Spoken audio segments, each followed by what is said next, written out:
Karjan civil court સંકુલમાં કરજણ વકીલ મંડળની સને 2023-24ની ચૂંટણી યોજાઈ હતી, જેમાં વકીલ મંડળના કુલ 62 મતદારોએ મતદાન કર્યું હતું, જેમાં પ્રમુખ તરીકે ઇમરાન નિઝામભાઈ મલેક 37 મતથી વિજેતા જાહેર થયા હતા। કરજણ સિવિલ કોર્ટમાં બાર એસોસિએશન ચૂંટણીમાં હોદ્દેદારો ચૂંટાયા હતા।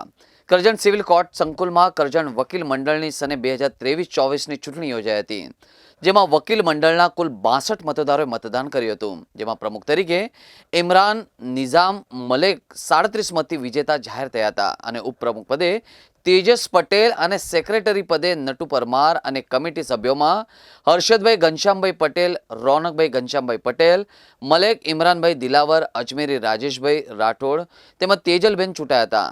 સમગ્ર ચૂંટણીની કામગીરી ચૂંટણી કમિશનર HK શાહ તથા મદદનીશ કમિશનર તરીકેની કામગીરી નિભાવી હતી।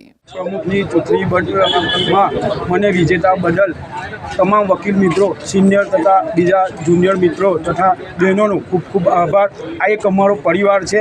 આ એક ચૂંટણી એક પ્રક્રિયા છે, એમાં કોઈ પણ જાતની ચૂંટણીની પ્રક્રિયાને લઈને કોઈ પણ રીતે દ્વેષભાવ રાખવાનો નથી ને શાંતિથી હળી મળીને બધા સિનિયર તથા જુનિયર વકીલ મિત્રોને એકબીજાને સહયોગમાં બનીને આગળ કામકાજ કરવાનું છે અને બધા વકીલોને સારી રીતે એમની પ્રક્રિયામાં કોઈ પણ જાતની અડચણ ના થાય તે જે રીતે વર્તવાનું છે અને તમામ સિનિયર તથા જુનિયર વકીલોના માર્ગદર્શન હેઠળ તમામ આગળની કાર્યવાહી કરવાની રહેશે।